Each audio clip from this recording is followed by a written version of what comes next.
This podcast contains discussions of child abuse, sexual repression and sexual abuse, suicide, racism, misogyny, PTSD and PTSD symptoms, and spiritual oppression and abuse, including guilt, shame, and fear.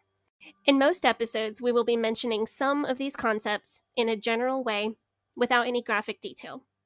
If any of these topics or other triggering topics will be mentioned in great detail, we will let you know at the beginning of each individual episode, as well as in the show notes for that episode. Rolling river of time, you've healed me in too many days. No regrets, no confusion, there'll be no pollution. I'm so thankful I've decided to change my ways. All right. Okay. Welcome back to the Leaving Eden podcast. Sadie is here with me. My name is Gavri'el. I'm here with my BFF and co-host, Sadie Carpenter. All right, Sadie, what are we talking about today? So today is part 2 of our discussion of the Duggar in-laws, and today we have some wild things to cover, including, let's see, having a job being your main personality trait, thumbs up in extremely inappropriate situations, cyberbullying, Handmaid's Tale vibes, and Walmart bathroom pregnancy tests. Walmart bathroom pregnancy test. Oh, yeah. What was that? I'm feeling upbeat. I'm feeling in a good mood this morning. So you're over your hangover from the last episode is what you're telling us. Yes. I just had jury duty yesterday, and then they sent me home at noon because I guess they didn't need me. So that's cool. Anyway, before I'm not going to waste any of your time with any of this bullshit. We're just going to get right into the episode. But before we get right into the episode, I just need to say that the Leaving Eden podcast is a fully independent podcast. We are the show about my BFF and co-host Sadie Carpenter's life in and escape from the independent fundamental Baptist cult, the cult in which she was raised. We talk about this cult. We talk about other cults. We talk about the real and present threat that cults and cult-like ideologies pose to society as a whole, and it is our goal to promote freedom of mind, freedom of thought, and freedom of religion. So if you like our show, if you are a fan of our show, there are some things that you can do to support us. You can join our Patreon, where we have bonus content. That's right. We have extended and uncensored versions of most of our podcast episodes. So if you just can't get enough of us, join the Patreon, and there's more of us. You can join our Facebook group. A lot of interesting discussion in our Facebook group lately. It is called facebook.com/groups/Eden Exodus. You can join our subreddit, which is reddit.com/r/Eden Exodus. And those are both great places where you can discuss our show and the content on our show with other fans of the show. Sadie, do we have anything else that we need to promote or talk about?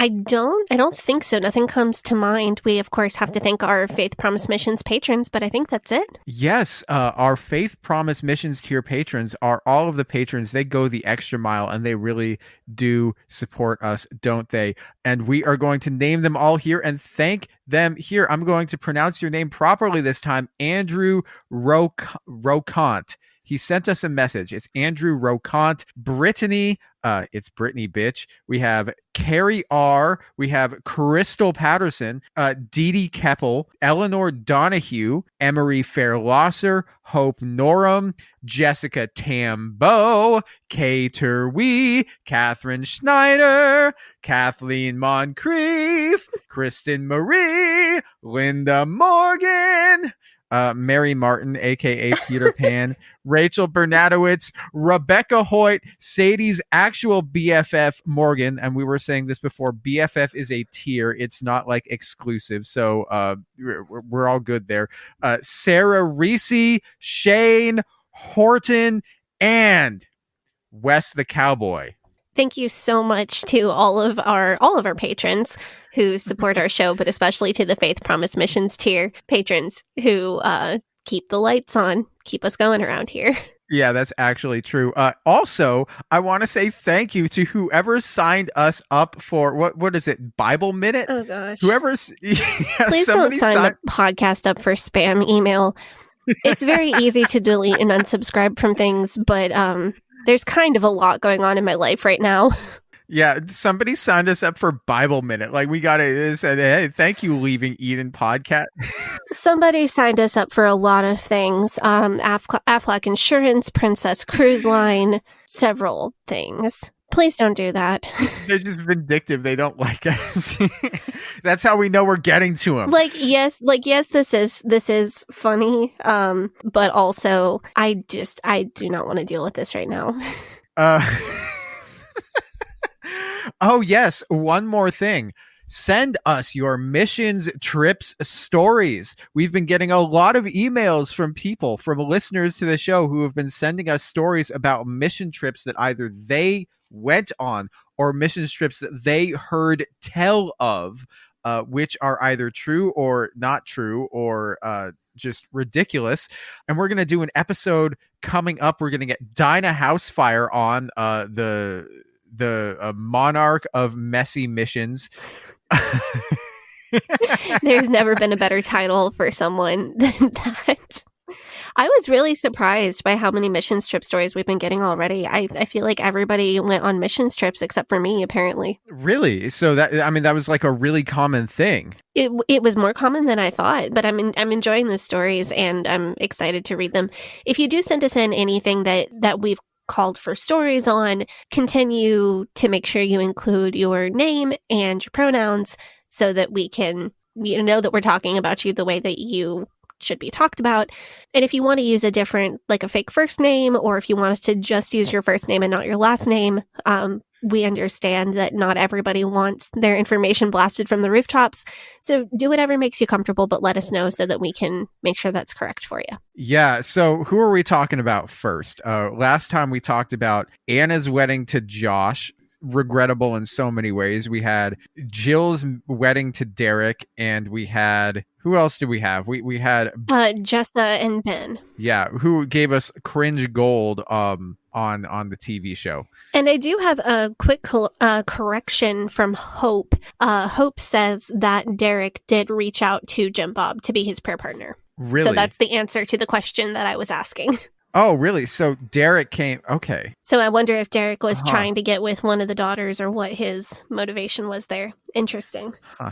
But we're not talking about Jill and Derek today. Who are we talking about? Ginger and Jeremy Vuolo. And boy, there's a lot to talk about with this couple. So buckle up. Whew. Jeremy is the bad boy of Duggar in-laws. He's the bad boy. He's a bad boy in so many ways. He's from a non-ATI family. They are a Christian family, and his dad was a pastor when he was growing up. But Jeremy is a Calvinist. Dun, dun, dun. Won't somebody please think of the children? No, but if we're ranking things that the fundies hate, would Calvinists go above or below the Catholics? Above the Catholics, but the fundies really hate the Catholics. It's not that they don't hate Calvinists, it's just that they hate Catholics more. So this is a big deal. Yeah. Yeah, so where do like Muslims go on the list? Are they like... Oh, that's a different list. Because the way that fundies hate heretics who are other types of Christian and the way they hate other people are totally different. Because with gay people, right, they pay lip service to not actually hating them, because they're like, they'll say, like, if they're like the quote unquote progressive ones, they'll say hate the sin, love the sinner. But actually, like, that's not a great attitude either. But they'll just be like, I'm involved. But that's also fairly recent. I think that a lot of fundamentalists will say that sort of thing now because they feel like they have to. Back when I was a little kid, they would much more openly express hating gay people. The hate the sin, love the sinner bit is super toxic, but it's a I wouldn't say it's a step forward because I wouldn't call that forward. It's a step of concealing their true feelings that has come about in the last maybe 20 years. It's like trying to make their attitudes more socially acceptable, I think. Right. Yeah. Back to Calvinism, though, the easiest way, people ask me, what is it all the time? And it is a extremely complex doctrine. But the easiest way I can think of to explain it is that Calvinism is about who has the power in your relationship with God. So Baptists and other non-Calvinists, fundamentalist people, tend to believe that you have the power, like you choose to accept or reject Jesus. So I was taking a business law course recently, and they talk about contract law. There has to be elements to make a legal contract, whether it's a verbal contract or a written contract. One of those elements is consideration. If I'm going to make a contract with you, Gavi, you have to know the terms and have the opportunity to consider it. And then there also has to be, it's either a unilateral contract or a bilateral contract. It's either if you say, yes, I will do this thing, that's unilateral, or a bilateral contract. If you do this thing, I will do that thing. When you think about Calvinism, you can kind of think of it in terms of contract law. Calvinists believe that God has all of the power, and it's more like a unilateral contract. The Baptists look at it like a bilateral contract. Jesus did the thing, and then I choose to accept or reject. I choose heaven or hell for myself. Calvinists believe that God has the power. He knows who is and isn't going to accept. And because God knows everything, it has been set in stone in the mind of God since before the beginning of time. So if you are one of the ones who's been set in stone to get saved since before the beginning of time, you are going to accept Jesus. And if you're not, you're not. You don't really, yes, you have the choice, but God knows what choice you're going to make, and your choice has been written in the unchangeable mind of God since millennia before you were born. So do you really have the choice? You're just, Calvinists look at it more like you're just living out the life plan that God wrote for you. Okay, so Baptists are not Calvinists. Which denominations are Calvinist? Okay, so this I've learned about this in researching for this episode, because Presbyterians are famously a very Calvinist denomination. But as I found out researching for this, there are Baptist Calvinists as well. And that blew my mind, because I really thought that Baptistic ideology would not mesh with Calvinism, but there are churches who have actually found a way to make it work. So I'm going to tell you about some of them as we get further into who Jeremy is and what his life path has kind of been. Okay. Yeah, so let's go. Let's talk about Ginger and Jeremy. Fun fact, the age gap between Jeremy and Ginger is almost exactly the same as the gap between me and Jonathan. Jeremy is a few months younger than Jonathan, and Ginger is a few months younger than I am. And this is interesting because it could bring up an issue of a power imbalance in their relationship. But fortunately, I don't think it does, because she was in her early 20s. She was 2021 when they got together. If she had been 18 when they got together, this would have been a little bit on the creepy side for me. So he's 6 years older than her? Yes. That's not that weird.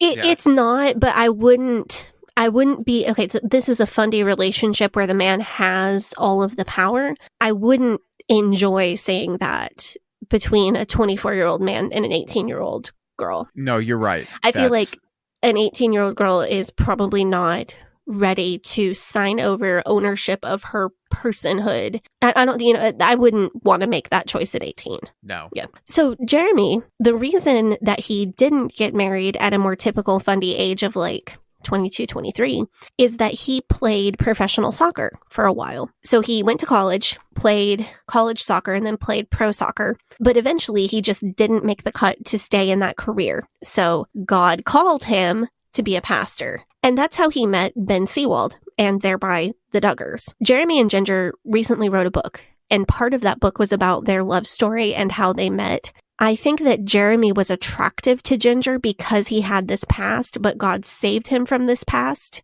But Ginger was really unsure if she wanted to pursue a relationship with him. And she sort of got talked into pursuing this relationship, which is why I'm not totally comfortable with that idea, but I would rather her be 21 getting kind of nudged or pushed into a relationship than if she was 18. I would be a lot less comfortable with it. Okay, so what, she's 21 and she's getting people saying, hey, you need to go into this relationship with this 26, 27-year-old. That's a bit weird. Yeah, so that specifically Jessa kind of tried to talk her into this relationship, and that seems to be because Ben and Jeremy were friends and Jessa wanted their little like group of couples to be all friends together. This seems kind of strange because like we talked about before though, it's like Jim Bob is assembling a team of various Christian denomination skill set in-laws, like he's putting together like a starting five for his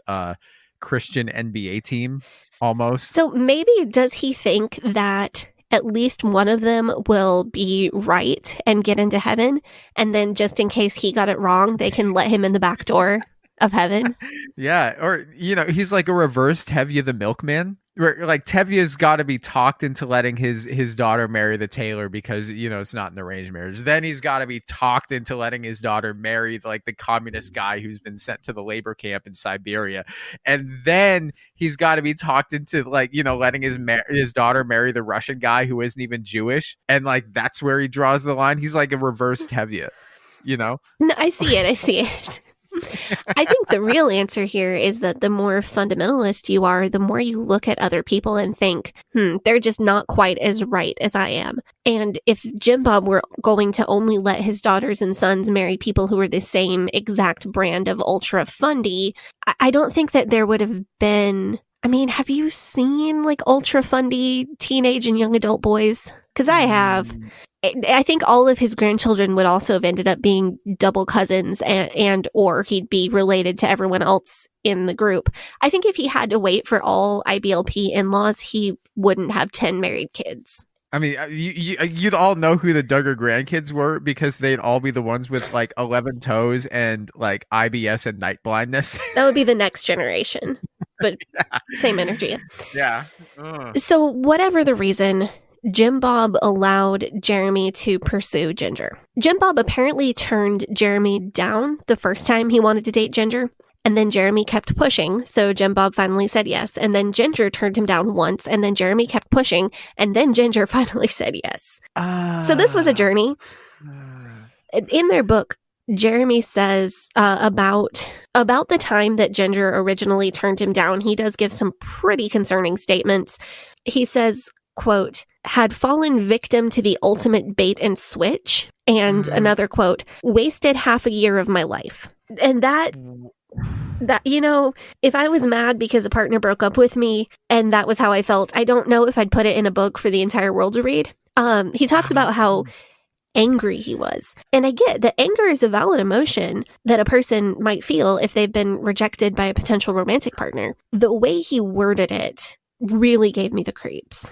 Yeah, you know what you do in that situation is you put on like Beyonce and like... Yeah, well, like anger is valid. Like it is okay. Like anger is an emotion that a lot of people feel if they get rejected by somebody they're trying to get with. That he immediately jumped to accusing her of bait and switch and wasting his time, that was unsettling, though. Yeah, that's a bit extreme, I think. I don't know. So the perception is that Jeremy really wanted to be married to a Duggar because his soccer career didn't work out and he wanted the fame.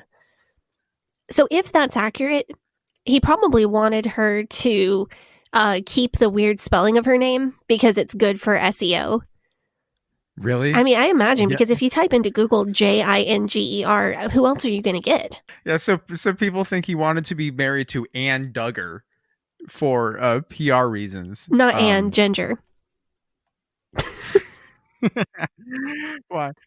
Does he seem like he's like just trying to get on like a glory train, or are like the Duggars like the best celebrity you can get if you're Christian? Is that like the Christian version of being like, I want to get married to one of the Kardashians? Or yes, kind of. Really? Yeah, the only bigger Christian celebrities are like Kirk Cameron and his sister and people who are famous and also Christian, not famous people who are famous for being Christian. So if you want to stay within people who are really fundamentalist, the Duggars are about as famous as you can get. And Jeremy wants to be a pastor. He went to seminary and then he pastored the church, this church in Laredo, Texas for a while. And I wanted to find out if that church in Laredo is affiliated with a denomination or what's up with them. So I looked up the church website, and their extremely long statement of faith did not tell me, although it did make it abundantly clear that it is a Calvinist church in theology. By the way, most churches' statement of faith are like a couple pages, like 500 to 1,000 words, and then maybe they link the Baptist Faith and Message after the summary, which we talked about on last week's episode. The church that Jeremy used to pastor is the longest statement of faith section that I have ever seen. It's just long. Like how long? It was long enough that I would say it's at least a 20 to 30 minute read. So what, you think they're trying to like maximize SEO? Just have No, as many I think words they in just there? have a lot of very specific doctrinal beliefs. Oh, okay, and they just want to make sure that if you get there, So talking about denominations and like denominational differences, Jeremy's former church, the webpage told me so much about what they believe, but it didn't mention any kind of denominational leadership. That was interesting to me because Christians tend to be so tribal over their denomination. Even non-denominational churches will say, oh yeah, we're kind of Baptist, or we're kind of whatever. I wanted to see if I could find any kind of name drop of a denomination. And that landed me on the webpage for the conference that Jeremy's former church hosted last year. They had like a Bible conference.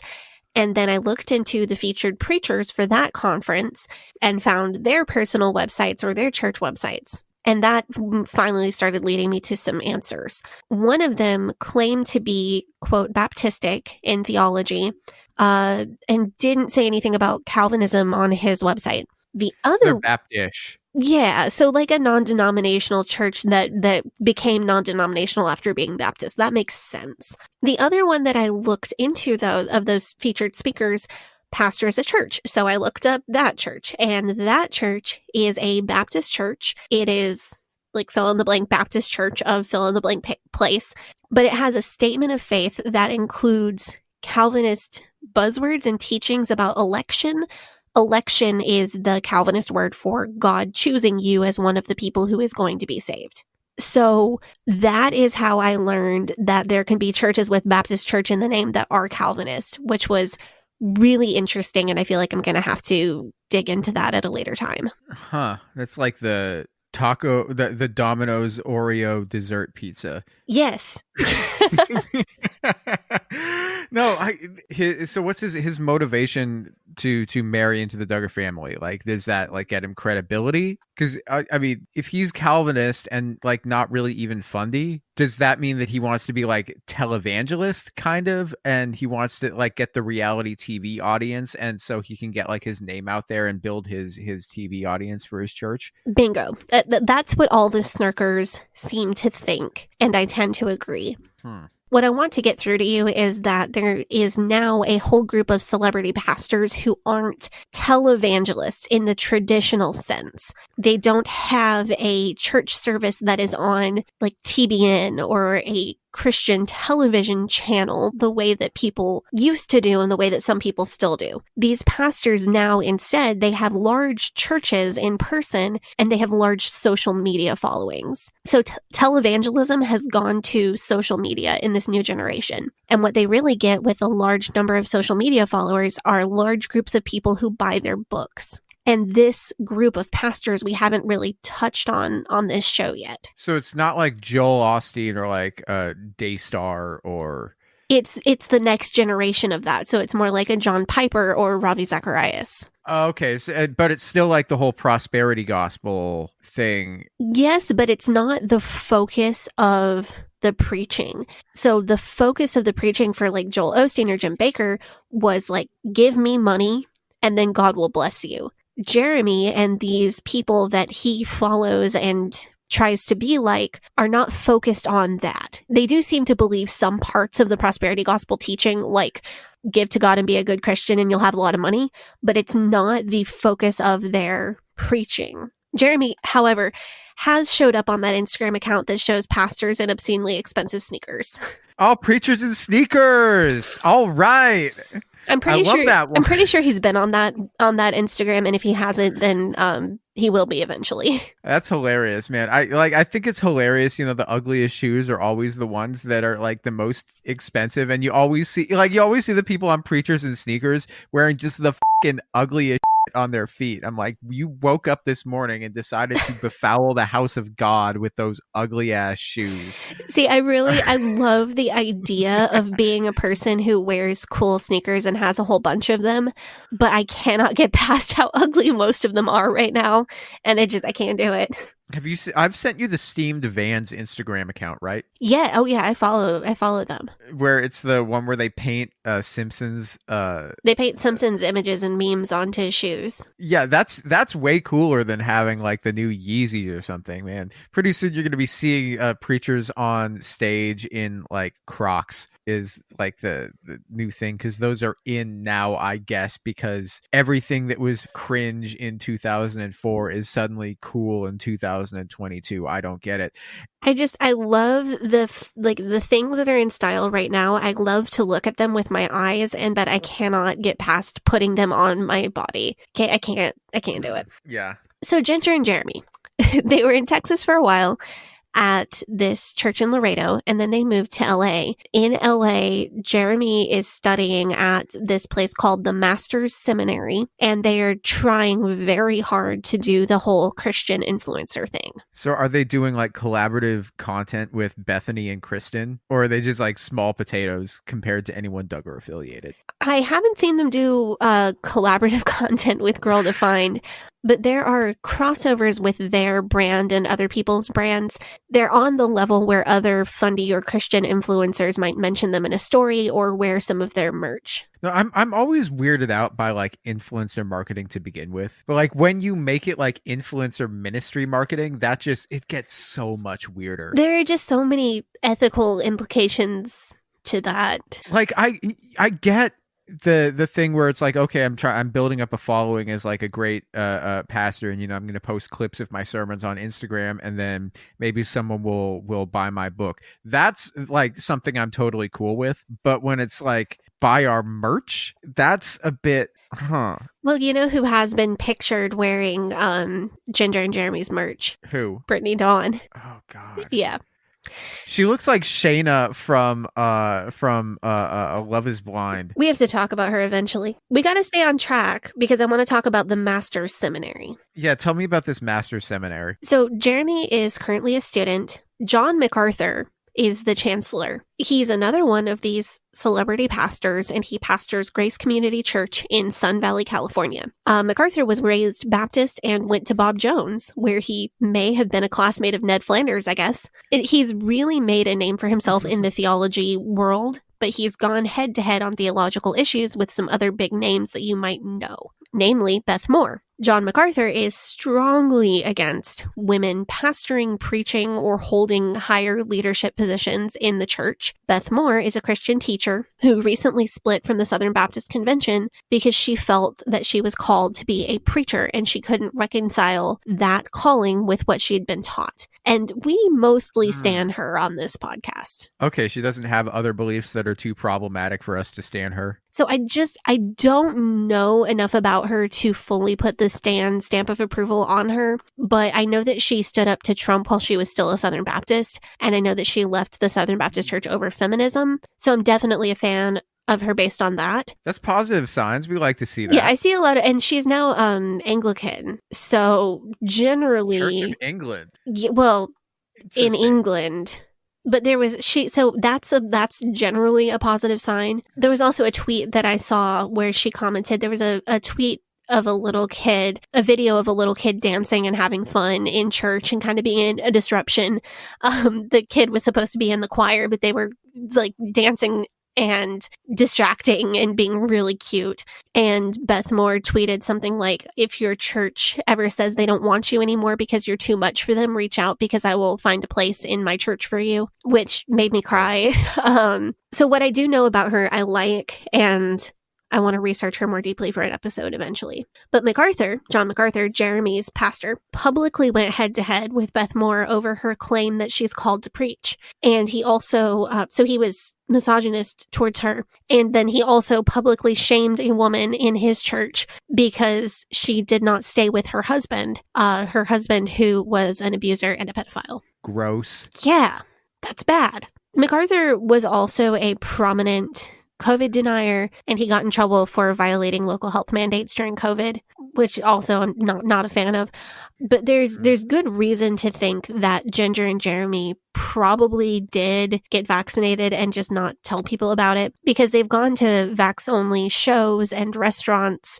So either they did or they got a fake card. Their beliefs are awful, but I personally don't see them going so far as to get a fake card. Question. Yes. If you were raised in an environment, because this woman, Beth Moore. Yeah, this woman, Beth Moore, she's been called to preach, and she's split with her church over that.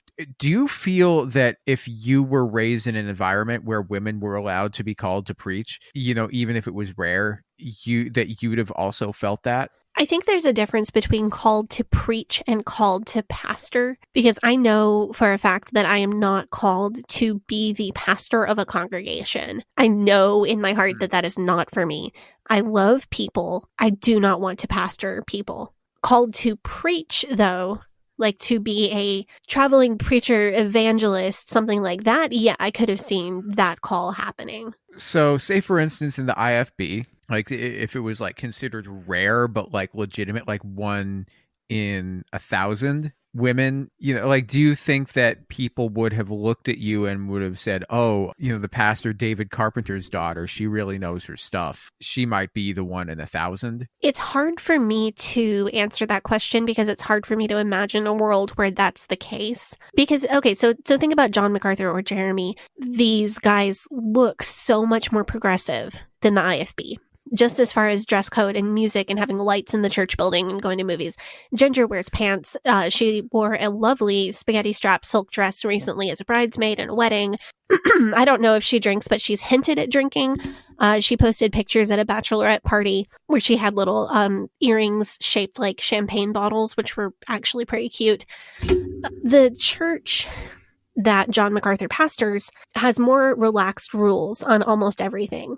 So you look at it and you think, oh, they're fundy light, but they're not that severe. They're not that bad. But their actual doctrine, aside from the Calvinism bit, is still that there are spaces where men are allowed that women are not, that LGBT people are inherently sinful. MacArthur is still a major, major biblical literalist. So even in this church that seems so much more modern, there is not a space for women to be pastors or preachers or assert their doctrinal knowledge or their thoughts on scripture. So considering that this church that looks so much more progressive does not have that opportunity for women, it's impossible for me to imagine a world where the IFB allows that opportunity for women.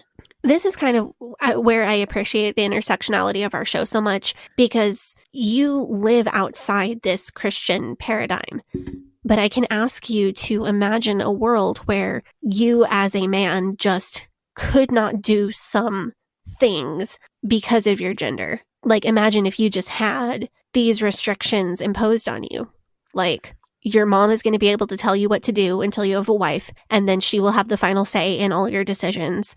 Your wife can tell you how to dress. Your wife will decide where you go to church, and you will have membership in your church community, but you will not be qualified or allowed to do things that female members can do. Live with it. I just want to say that your mom will tell you what to do until you have a wife is very Jewish. So... Looking for a beautiful Jewish woman to tell me what to do. No,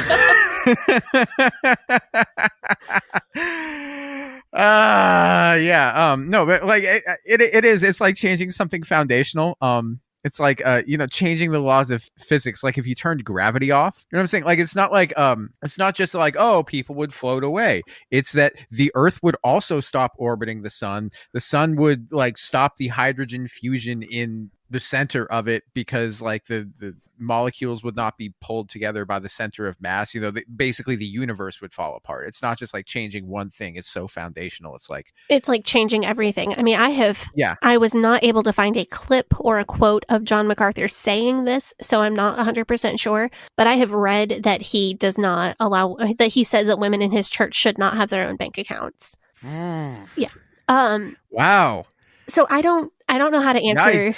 Yeah, that's a good way to not have an avenue to escape abuse. I don't like that. That's like, oh no, yeah. that's not good. I will always teach Chuck and any other AFAB children that I have, you should always have enough money for a plane ticket and a couple nights in a hotel in an account that your partner does not have access to. It's just in case money. Oh, you may never need it, and you can always hope and be confident that you'll never need it, but you really should always have that on hand if you're able to in any way. So it's hard for me to conceptualize being in a church where women are fully affirmed.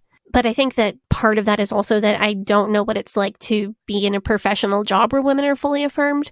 Like even at the car dealership we worked at together, my final take on Jeremy and Ginger is that he wants to be one of those guys, one of those theology guys who writes books and sells a bunch of them. Like he wants to be known as a theologian and a thinker, and he definitely wants those expensive sneakers, like real bad. And their Instagram grid is modern and slick, and their lives, Jeremy and Ginger's lives, can look really good from the outside, but don't be taken in too far by that, because the churches that Jeremy follows and wants to be like are not as progressive as they make themselves out to be. So we can move on to Joanna and Austin Forsyth. How many other kids do they have that are old enough to be getting married? Well, they all get married at like 18, 19. So we've got quite a few more. Okay, so we're at I guess they have a lot of kids, and this is like the fifth couple we've talked about. This is the fifth couple we've talked about, and I think we have 10 to get to.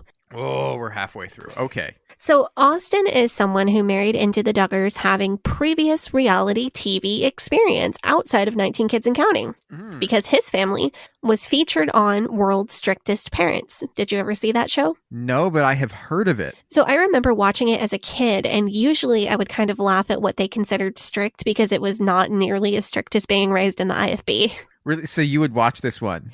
Yeah, I would watch this when we went on vacation, if like motel rooms had TV. Okay, and you'd be like, oh wow, but they're allowed to have physical contact with somebody who is not the same gender as them. Wow, like or like I turn it on, World's Strictest Parents. Oh, your daughter is wearing pants. You are not strict. Jim Bob must have like seen them on there, like World's Strictest Parents. Now that's something I can get on board with. Sign my daughter up. So the Forsyths are actually a dyed-in-the-wool IFB family. I didn't find direct evidence for them being involved in the IBLP, but they're very IFB. The Forsyth family, Austin's parents, have a campground for fundies. And it's one of those IFB businesses that I've talked about before that caters to both IFB people and to other fundy and fundy light people. I looked up the website, and there are pictures on the website of women who are staying at the campground, or femme people who are staying at the campground wearing pants. The Forsyths themselves are IFB, but they have the business smarts to make sure they can attract other types of people as well. So they're like top tier fundies, though. They're like the ones that can actually make a living off of being fundy. Yes, but they're also willing to be in the room with people with different beliefs. At least if it's financially viable for them, they're willing to be in the room with people with different beliefs. And those are typically the kind of fundies, if you had to be around some type of fundy, these are the kind that you want to be around. It seems like if you're going to be successful, that's what you've kind of like you have to do. Like the successful ones, if you're going to every single social interaction, just Bible bashing everyone and talking all this KJVO stuff. So yeah, these are the fundies who start a conversation by saying, what do you do for a living? Not the fundies who start a conversation by saying, what church do you go to? Just assuming that you go to church. Or worse, the fundies that start a conversation by saying, do you go to Brother Smith's church in North Portland or Brother Jones' church in Southeast? Because those people just assume that you are IFB and that you go to one of those two churches. So these guys, they're the fundies whose entire social circle doesn't entirely revolve around one church and one church only. Right. So they're still fundy, but they are not going to piss you off on purpose just because you're in a room with them. That being said, Austin's parents have hosted fundy supervillains Michael and Debbie Pearl at their family camp. Boo. So their loyalty does lie with the worst of the worst fundies. They're just able to tone it way down for the sake of business. Yeah, noted child abuse advocates. Not anti-child abuse advocates, mind you. Child abuse advocates Michael and Debbie Pearl. Possibly responsible for the deaths of several children, Michael and Debbie Pearl. So the campground that I went to as a kid was kind of like this. The people who ran it were pretty fundy, like pretty IFB, but they would rent out the campground to youth groups from fundy light churches, churches that weren't IFB at all, like Southern Baptist youth groups. They would do business with anybody who was kind of vaguely Christian. So when you went to these camps, would you like get to talk to the other kids that were there? Oh no, we weren't there at the same time as other kids. We had an IFB only week booked out every year because, we wouldn't want to have to hear contemporary Christian music or see people wearing Bermuda shorts. Stupid, sexy Bermuda shorts. Bermuda, Jamaica. Ooh, I want to take it. What are Bermuda shorts? Loose shorts that end just above the knee. Like dad shorts, like dad khaki shorts, what dads wear to Disneyland with the Hawaiian pattern shirt and the tucked in, and like either that or like a tucked in t-shirt or tucked in polo with a giant cell phone clip on their belt and white New Balance shoes, those shorts. Yeah, I mean, I'm telling you, man, my dad uses a cell phone belt clip. I'm predicting that the cell phone belt clip is going to be a fashion item sometime soon. Yeah, speaking of fashion that's coming back. No, like, I'm serious. The Zoomers have already laid claim to the fanny pack and the Jeffrey Dahmer glasses, so it's only a matter of time before they appropriate the cell phone belt clip. Zoomer fashion, man. It's really something. So, the Forsyths and the Duggars actually go way back. There's a mention of the campground way back on 19 Kids and Counting, and Joanna and Austin casually knew each other most of their lives. I think they are a pretty decent match as far as personality goes, because his family is all about like the campground and nature and stuff, and then Joanna was always known as the tomboy of the Duggar family. So they do hiking together. Their proposal was outdoorsy oriented, and now they do home renovations together. Are they going to get their own Christian home renovation show on TLC? Joy and Austin will probably not get a home makeover show because they've been very open about their political beliefs, like more so than most of the Duggars. And I don't think they have different political beliefs than most of the Duggars. I think they've just been more loose about letting people know what those beliefs are. They've also played really fast and loose with their kids' safety on social media. I feel like being vocally anti-maskers and leaving firearms around children and posting that on Instagram and several other fairly blatant safety issues are probably going to preclude them from getting their own reality TV show. Although Joe Rogan got paid $100 million and he says objectionable all the time. Yeah, but is another home reno show going to be worth that kind of money? Like, there are so many home reno shows already, and if there's a show, it has to have advertisers, and advertisers are starting to wise up to the idea that working with problematic people can really backfire on them unless their target audience is the kind of person who's going to follow a problematic person on social media. I have I don't usually like being cynical, but I have a cynical take on something, which is that outrage over things like this, like people just have a really short attention span. Like, you remember we're getting mad at Joe Rogan like a month ago or 2 months ago. And now it's just kind of like low level and everyone's just like, yeah, we don't like Joe Rogan, but we're not like gonna. Yeah, nobody's like, I don't think people are boycotting Spotify anymore. No, they were boycotting Spotify for like a week and then like, I get what you're saying, but also people on this Fundy Snark page have been responsible for major loss of ads for a lot of Fundy influencers. So I think it depends on the product, because obviously Joe Rogan has a massively popular show, and the kind of products that are perfect for his fan base are probably not the same products that would want to advertise on HGTV. You have to think for this like hypothetical Chip and Joanna Jr. show that you're talking about with Joanna and Austin, what is the Venn diagram of products that work with HGTV and products that don't mind being associated with Joanna and Austin? Let's see. Christian versions of the Kama Sutra. Christian subscription boxes. Yeah, there's you have to find advertisers who are going to be okay with their ads being run on their show. Chick-fil-A. But would also, Chick-fil-A would probably be fine, but would also want to advertise to HGTV or whoever was running Joanna and Austin's show. So I feel like you'd be limited on what advertisers you could get. So you're saying that a relatively small but dedicated group of people can just go in on somebody on the internet and get companies to not associate with their brand? Well, the Fundy Snark page isn't small. If you think about it, they have about 150,000 subscribers. And a lot of these influencers are between around 35K like Bethany Beal or 450K like Brittany Dawn. So those are relatively, that makes sense that 150,000 people would be able to get companies to cut off doing a deal with somebody who has 35,000 or 450,000 subscribers. Brittany Dawn has 450,000 subscribers because she kind of hot and she posts pics in yoga pants all the time. No, she's on a modesty journey. Worst kind of journey. So how long until Leaving Eden podcast fans become so numerous that we can sway who does and doesn't get a TV series on HGTV? Because honestly, that's the dream. I would say next year, conservatively. Okay. That's our goal, is get somebody canceled in the year 2023. Oh, yikes. Okay. Hopefully not us. Let's not speak this, in the words of Carissa Collins, let's not speak death over this. Speaking of people getting canceled, are there any Duggars who aren't worthy of getting canceled? Because, the counting on cancellation, it kind of took them out of the limelight. Like any of the younger people who maybe they haven't had their time to shine yet. They haven't had their engagement special. So right now, I can't really think of any who don't deserve to be accountable for some behavior or other. But like I said last episode, I do hold out hope for Jill and Derek.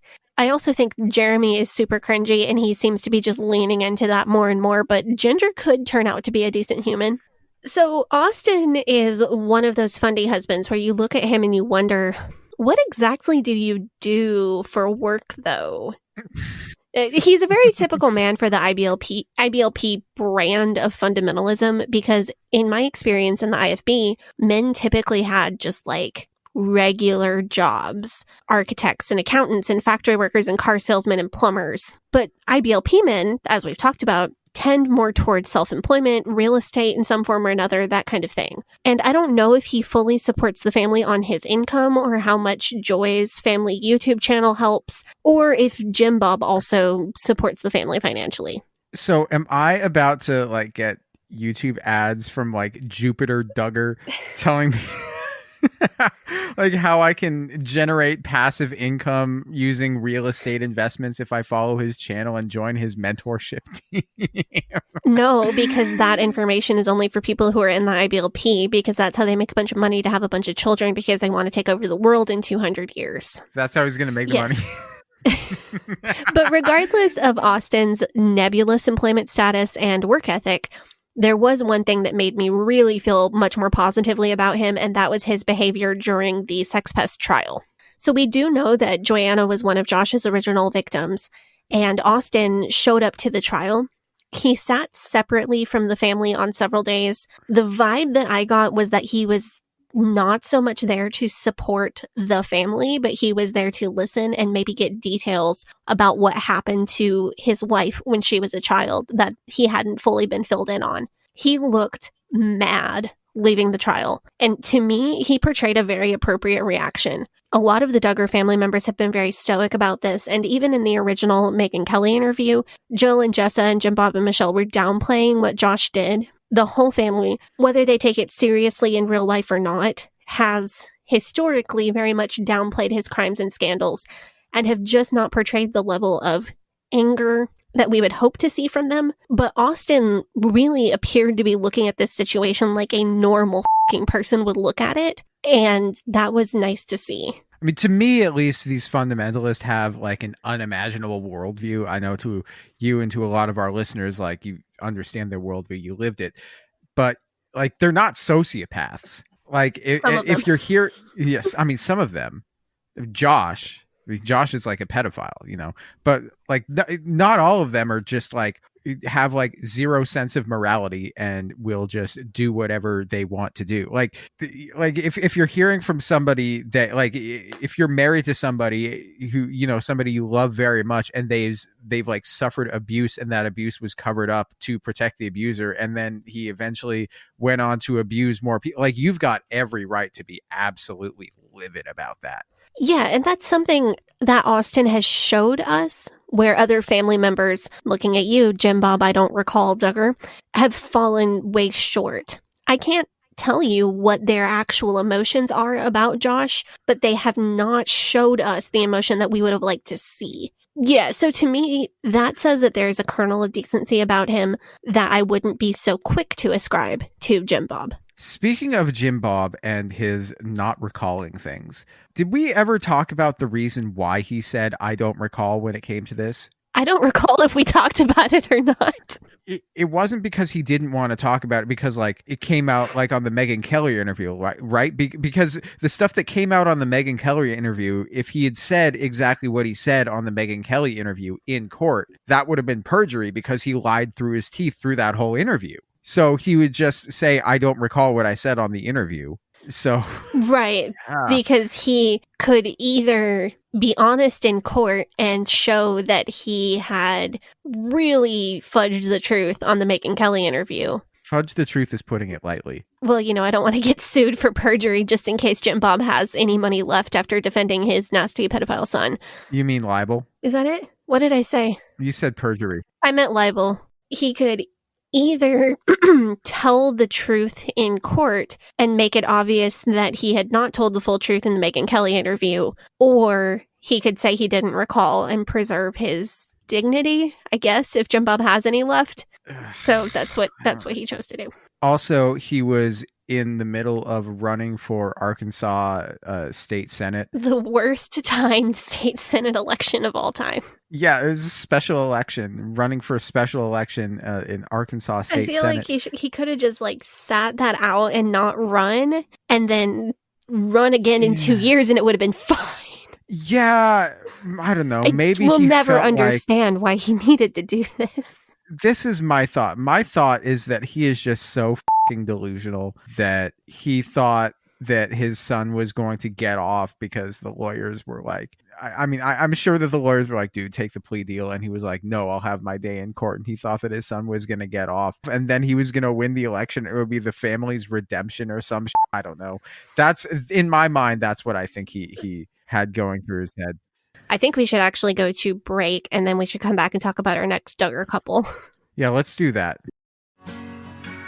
Hey, Sadie here. If this is your first time listening to the Leaving Eden podcast, make sure you go back and check out episode 57. It's a primer episode for new listeners. That episode tells my personal story and gives you all the terms and information that you'll need to know going forward. Also, check out our cult true crime series, The First Family of Fundamentalism, so that you can get the whole cult story. If you like our show, you can support us by joining our Patreon, where we have extended and uncensored episodes as well as other bonus content available. You can also join in the discussion in our Facebook group. That group is called Eden Exodus. Tell a friend, tell a family member, tell your worst enemy. The Leaving Eden podcast is a fully independent podcast, and we really appreciate your support. Now, back to the show. We're back from our break. We've talked about, which Duggars have we talked about? I don't know. We have talked about, let me see. They all have J names. We've talked about Josh, Gerald, Jessa, Ginger, and Joanna, and now we are moving on to Joseph. And then we've got Jeffrey Dahmer Duggar. No, Jeffrey Dahmer Duggar is the one that's in jail right now. Oh. You could give him the glasses, man. Yeah.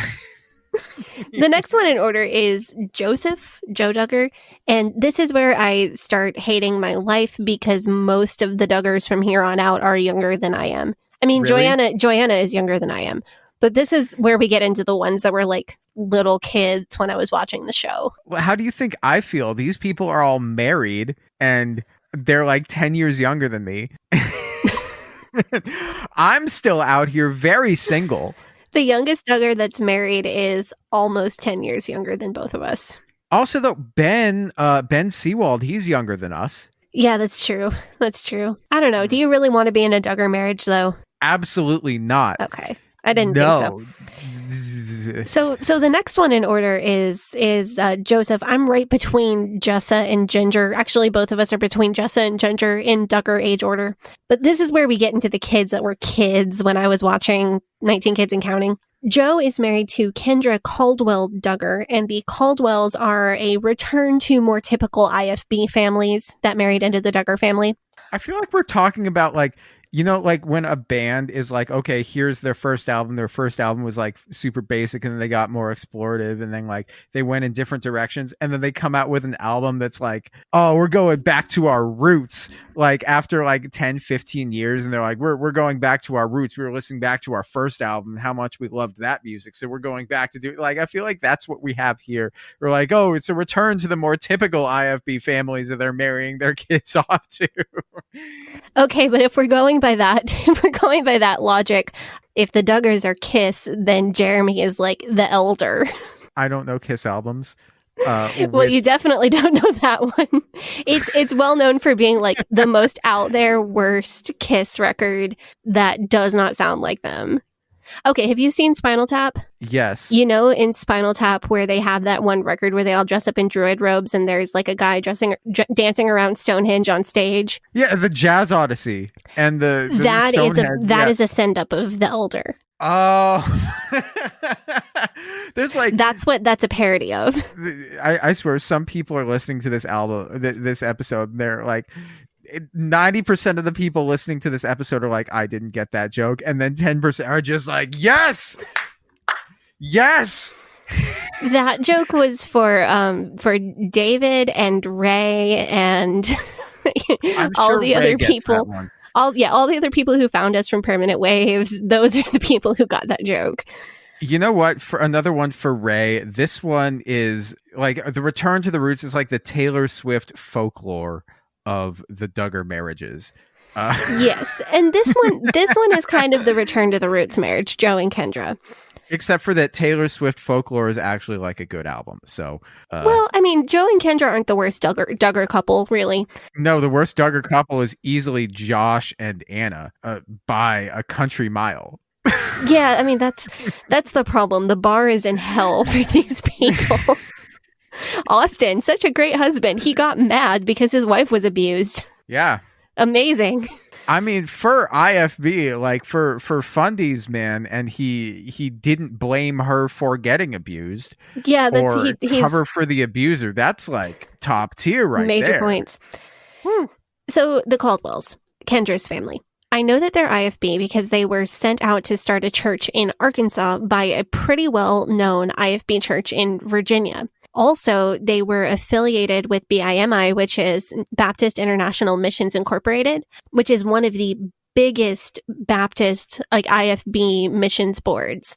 Like that, LAM, and FBMI are the three really big ones that I grew up knowing about. So I would be surprised if I hadn't crossed paths with the Caldwells at some point or another. I wasn't able to nail them down to any particular event that I've been through, but if they were in Virginia and then like, I think I have visited their church in Virginia at some point, but if they were in Virginia and then they went to Arkansas, but they were like missionaries through BIMI, I wonder if they were on my prayer list at some point or if we attended some of the same camp meetings or youth conferences or something. I wouldn't be surprised at all if we had crossed paths somewhere. I wasn't able to find a yes or no on if the Caldwells were also involved with the IBLP or the ATI, but I would lean towards I don't think so. So it seems like, at least from what I've seen, is that the Duggar boys are marrying like dyed-in-the-wool fundies. Like the boys get to marry the fundie, like dyed-in-the-wool fundies, hardcore fundies, but the girls seem to be the ones that are like maybe I don't want to marry a fundy, like an extremely fundy man. I don't know. Like, they're the ones going a bit further. So I'm wondering, is it easier if you are a man to find a fundy approved wife than it is if you are a woman to find a fundy approved husband? I don't think it's easier, but have you seen fundy girls compared to fundy boys?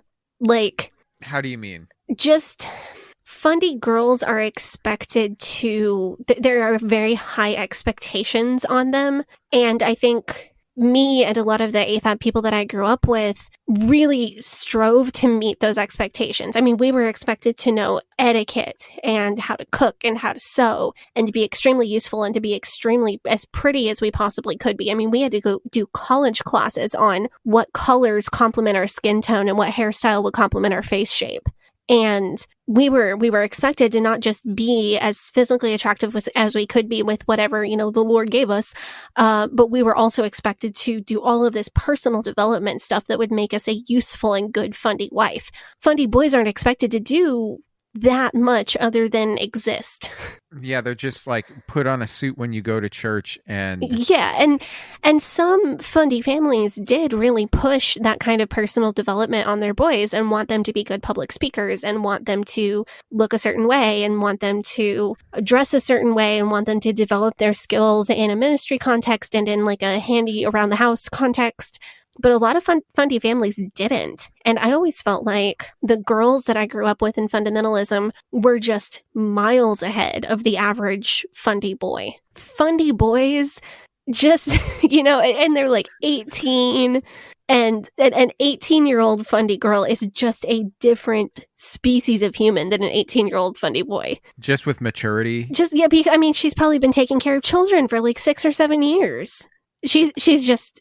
Yeah, and she has got to be, there's all this pressure. I'm not saying it's a good thing, or that an 18-year-old fundy girl is necessarily ready for a serious relationship or marriage, but there is so much pressure on her that there might not necessarily be on a boy in the same situation or the same family. Yeah, and so the boys just aren't at that level. Like, the boys are like the top tier of fundy men, but like top tier of fundy men are like, I guess, good enough for like your average fundy women. Right. And that's why I think a lot of the women who have married into the Duggar family, like Kendra, who we're just about to talk about, is really pretty. Kendra's really beautiful, and she's not much of a thinker, bless her heart, but she's been able to have like 3 children and probably pregnant with another one in like the 4 years that they've been married. And she's been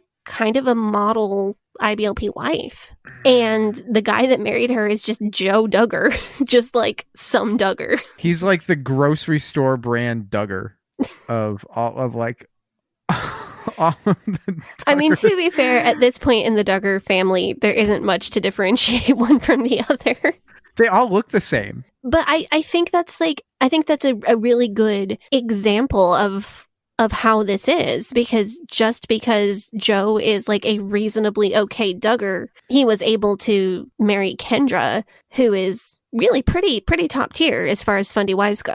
So, and I remember, and also once the daughters are married off, it's no longer Jim Bob's responsibility. I even remember hearing from people when I got out of the IFB, I didn't post a lot of pictures of me wearing pants until I had been out for a few years and was married to Jonathan. But even then, people were saying things like, well, as long as your husband says it's okay, it's okay. So you can like marry your daughters to whoever you want for like, and like any PR shenanigans that they get into like aren't your responsibility. So like if they get married to a man who, I don't know, cyber bullies a transgender teenager over Twitter, then that's not your problem. But if your firstborn son, for instance, I don't know, turns out to be a pedophile, then that is your responsibility. Yeah, except for that's also not your responsibility if you're Jim Bob.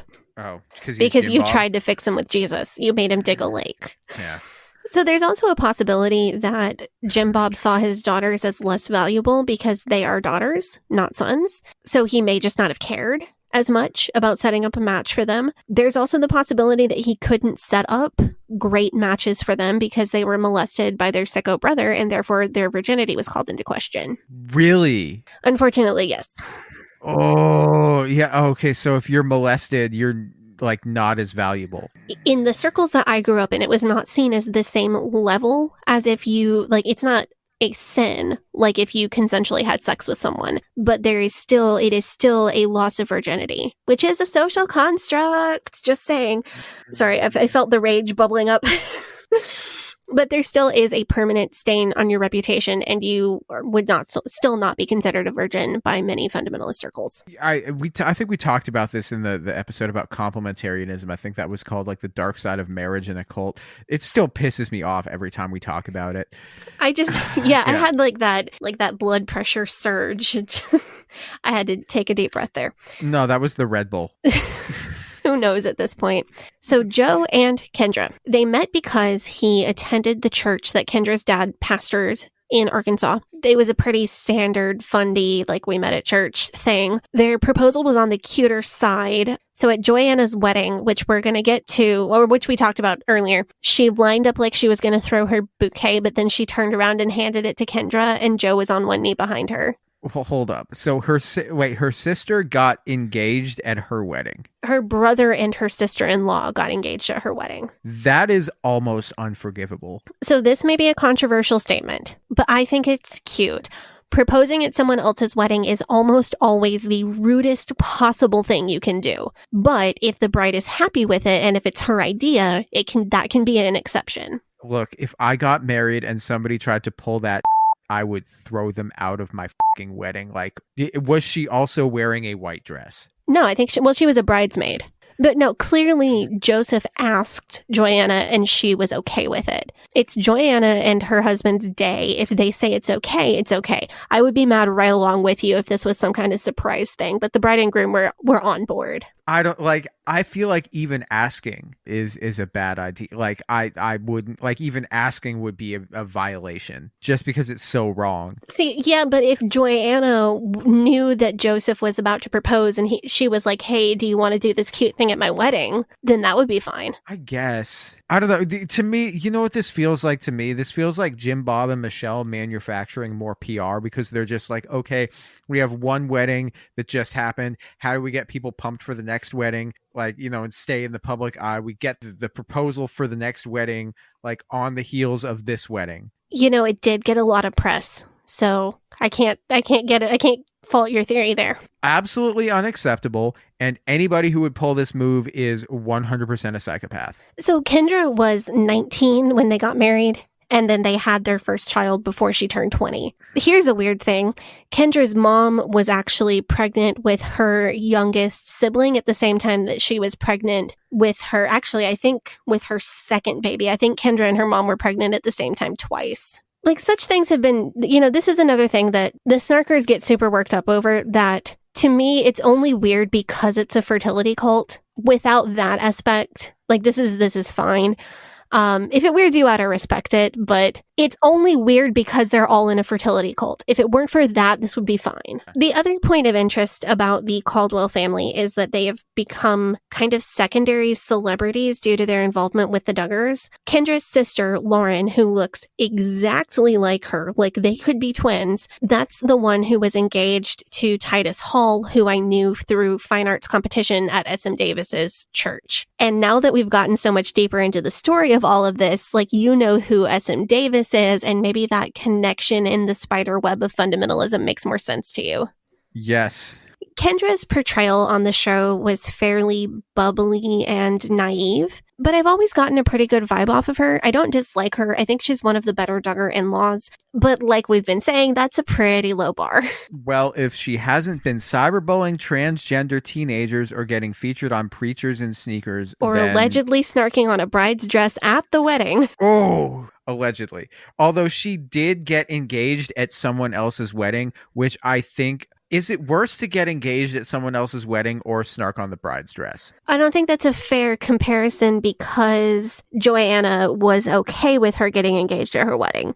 If you're asking what's worse, getting engaged at somebody's wedding without the bride's permission or snarking on someone's dress, it's definitely getting engaged at a wedding. Yeah, snarking on somebody's dress at their wedding is always wrong, no matter what. But like getting engaged at somebody else's wedding is usually even more wrong than that, but there are exceptions. Yeah, and this is seemingly one of the exceptions, possibly, maybe, I don't know. And also, it wouldn't be Kendra's fault anyway. So if anything, we'd have to blame Joe for being an idiot and not understanding that. Like he's a Duggar fundy man. He does, although he's been to so many weddings, he should probably know that you don't do that. That, or just maybe there's so many Duggars that they just kind of get engaged, wherever they fall, just like wherever they happen to be at the time. Imagine if you're Jim, Bob, and Michelle. Like, do fundies like Jim, Bob, and Michelle, are they celebrating their kids' anniversaries as well as like their birthdays? Because if you got 20 birthdays and then you're gonna have like 20 anniversary or 19 birthdays and then you're gonna have 19 anniversaries, and then however many grandkids. Hang on, I don't keep track of it enough to know. That's like one every 2 weeks. I'm Googling how many grandkids did the Duggars have because I don't know. So 22 grandchildren with 2 on the way due April and July 22. So it'll be 24 grandchildren. So that's 19 children and 24 grandchildren soon. How many? Plus Jim, Bob, and Michelle's birth. Okay, hang on. We're going to do math so that Dinah can get her bingo square filled in. Well, it's 19 children plus Jim, Bob, and Michelle's birthday. That's 21. That's 21 plus soon to be 24 grandchildren. So that's 45 birthdays. What's 365 divided by 45? 8.1. Yeah, so that is like a birthday like every week. Yeah, roughly. But then, okay, but you take that 45 and then you add in, there's 11 wedding anniversaries because 10 children plus Jim, Bob, and Michelle. Wait, are there 12 now? Oh, yeah. So plus 13 because there's 12 anniversaries because there's 11 married Duggar children plus Jim, Bob, and Michelle. So that's 58 holidays per year. You know how would be a great way to keep track of all of these things? A Google spreadsheet like the Satanists use? No, a giant calendar in the kitchen. Oh, man. If only that space weren't taken up by something much, much worse. So with that, I'm ready to move on to the next Duggar couple. Oh, who's next? Man, do you remember the episode of New Girl where Schmidt was trying to get into the club to meet Kanye West, and so he pretends to be one of Mitt Romney's sons? He's like, I'm Tug Romney, and everyone just goes along with it because it like Tug Romney sounds like a real Everyone's just like, it sounds right, and like who could keep track? I feel like we're getting into Tug Romney territory, dude. We're getting into territory where The Sun and TMZ can't correctly identify which one of them is showing up for the Josh Duggar pedophilia trial. Well, there's that. And then there's also the complication that quite a few Duggars look a lot alike. Like, obviously, Jedediah and Jeremiah look fairly alike because they're fraternal twins. But John David also looks a lot like both of them. And then Jana, Jessa, and Jill looked enough alike that it can be pretty hard to tell the difference unless you're really familiar with who they are. Yeah, I think we're getting to the point where if it were a scripted TV show instead of reality TV, you could like recast half of them and nobody would notice. Or you could just have some of them play more than one character. Like the same actress could play Jessa and Jill with like different hair and makeup, and then the same actor could play Jedediah and Jeremiah, maybe John David too. So like a reverse Olsen twin scenario? Yeah, exactly. But the couple that we're going to talk about now, which is Josiah and Lauren, they do differentiate themselves a little bit from the pack. Number one, they have a celebrity couple name, which is Siren, because Josiah has gone by Saya, probably to make sure that people know he's a different person from Joe, who's a different Duggar, and also Joanna and Johanna. Yeah, it almost sounds like sire, like a king. Yeah, it kind of does. Or like you do with a horse. Well, speaking of horses, Lauren is from another IBLP family, the Swanson family, and she has a personality trait. What's that? And her personality trait is that she likes horses. Red flag.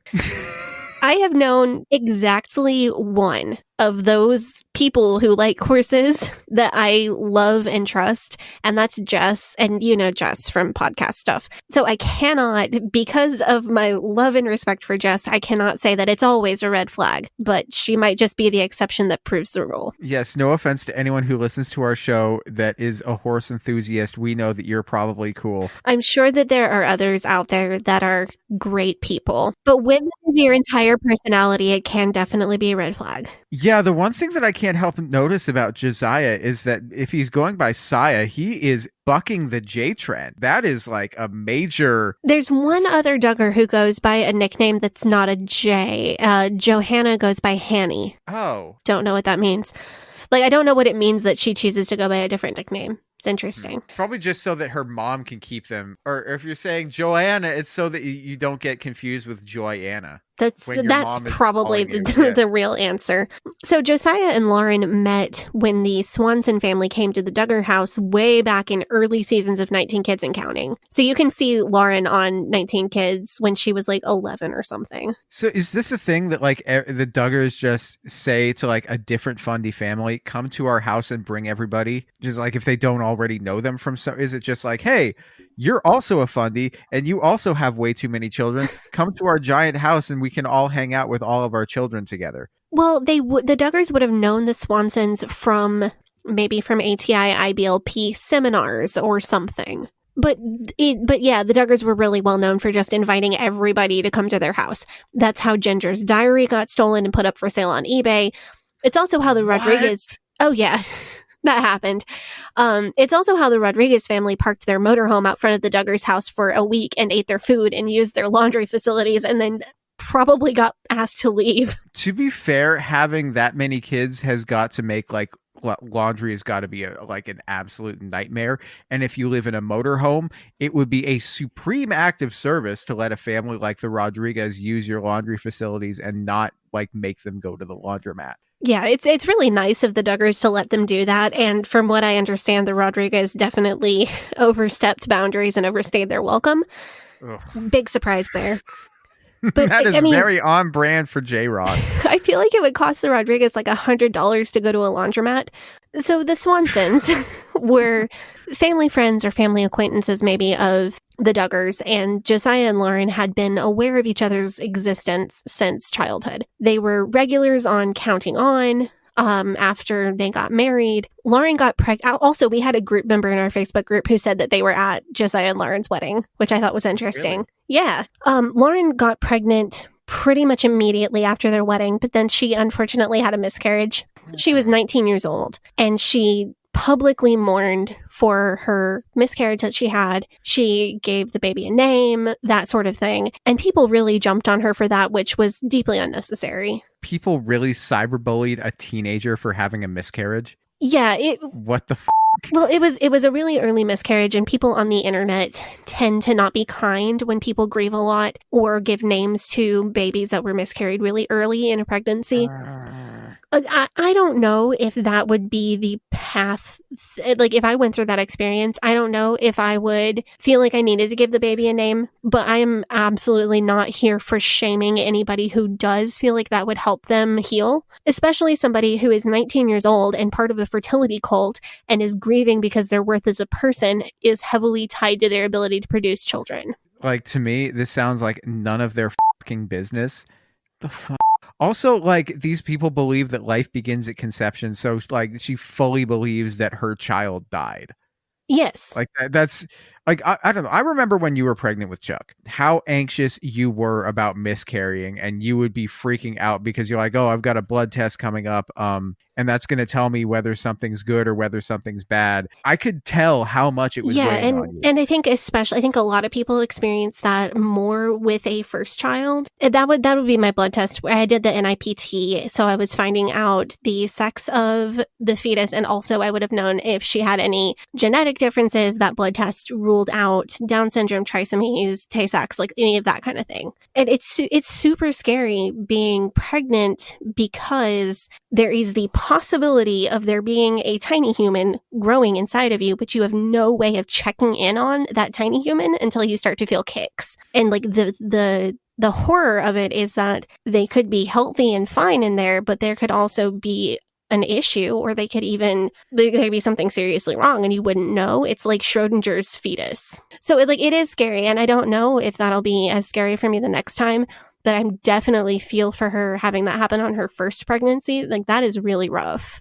Yeah, what is the reasoning behind getting mad about somebody publicly mourning a miscarriage? Do they just think it's extra, or? Yeah, people said that she was being too dramatic, like miscarriages happen all the time. Why did she have to name a baby when she didn't even know what the sex was going to be? And I think that's just mean. But that's the whole, miscarriages happen all the time. You can still be sad about it when it happens to you. Yeah, I mean, everybody's dad dies eventually, and nobody's telling me not to be sad about it. But seriously though, like this happens to just about everybody at some point in their life. Nobody's trying to downplay how much this sucks for me. For some people, a miscarriage can be like a real big disappointment and then they move on. But for some people, it's a really, really big deal, and it's something they really, truly grieve. And Lauren was literally a teenager. Are people also mad because naming a fetus is in line with the whole life begins at conception thing? Or is that not a factor so much? I don't think that was a factor, but I don't know for sure. I mean, Chuck had a name when I was 14 weeks pregnant. Anyway, Lauren got pregnant again and had baby Bella. Poor Lauren. She had her baby Bella on the same day that the FBI raid at the car lot happened. So as the sex pest trial began to develop, Josiah and Lauren deleted almost all of the pictures on their public social media accounts and really withdrew them from the public eye. A lot of people think she's pregnant again. There was a video from another Duggar gender reveal, and I think it's likely that she was pregnant at that time and has already given birth. But if they want to be out of the public eye, I think I want to respect the fact that they've taken their current life out of the public eye. You know what? Good call. I'm gonna just say that's a good call. You have a baby on the same day that your brother-in-law is being arrested, like indicted for possession of child sexual abuse material. Like, that's like a sign from God. Can you imagine what the Instagram comments would have been like if they'd have posted like from a public Instagram the baby pictures? Yeah, because I've seen them on all the other Duggar social media. Yeah, I mean, what would it be? It would have been all just like, oh, keep that one away from Josh. Like, that's what everyone would have been posting. Well, that's what I would have been thinking. I don't think I would have gone and said it, but that's what I would have been thinking if I saw a new Duggar baby picture. Like, on your day of joy in that you have just ushered new life into this world, and it is the bundle of love, and it is having your heart outside of your body. Do you want to think about pedophilia? No. Probably not. No. Like anyway, I think they made a really good call, and I'll talk about stuff that they did back when their lives were more public, but I'm not going to talk about, like, go into great detail of what they're doing now because I've taken that off the internet. Yeah. I think the pregnancy speculation is super fair because she was in the gender reveal video for somebody else's baby, and she was like, that was a public video, and she would have known that was a public video. But I don't want to go much further than that with the speculation because they do want to have a more private life, and I think that's great. Also, speculating that somebody looks pregnant is like, I don't know, that's just... Yeah, but when it's a Duggar, I don't know. Their identities are kind of pregnancy. I tend to give people a little bit more of a pass.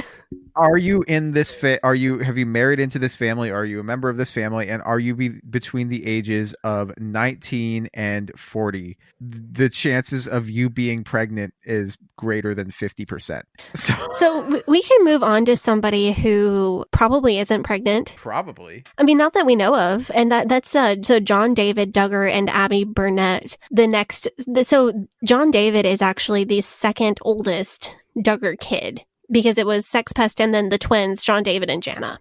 And of course, we know that Jana is forever single because she's too busy watching, and that one time not watching, her younger siblings and nieces and nephews. So Meech and Jimothy have never tried to get a courtship for Jana. I have two competing theories on this one. It could be that they never tried because maybe Jana expressed to her dad that she wasn't really interested in a courtship, or maybe she wasn't impressed, like I said earlier, with the selection of guys available. Maybe she's afraid of going through childbirth, and so she's trying to actually trying not to court until she is too old to have children. There could be lots of reasons in the Fundy world. Also, I'm not saying that this is or isn't the case with Jana because we don't do sexuality speculation on our show. But if someone were asexual and grew up in that environment, saying that they want to stay home and take care of their younger siblings would be the easiest way for them to not have to get married. So any of those could be the reason that the Duggars never tried to set up a courtship for Jana. Or what if you just didn't want to get married to a man? Yeah. And I'm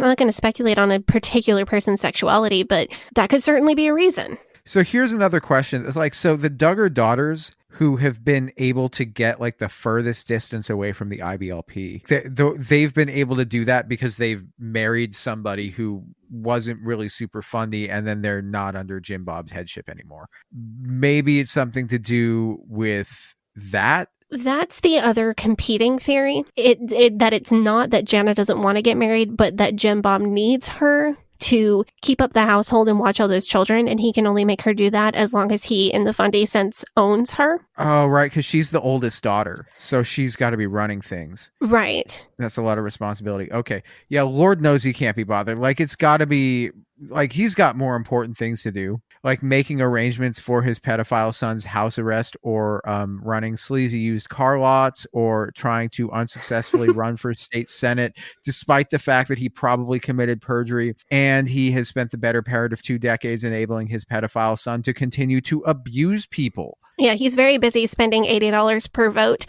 to dramatically lose the state senate race. I forgot how atrocious those numbers were. Like, has anybody in history taken a bigger L than Jim Bob in the Senate race? I bet Mickey Mouse got more votes than Jim Bob. Seriously.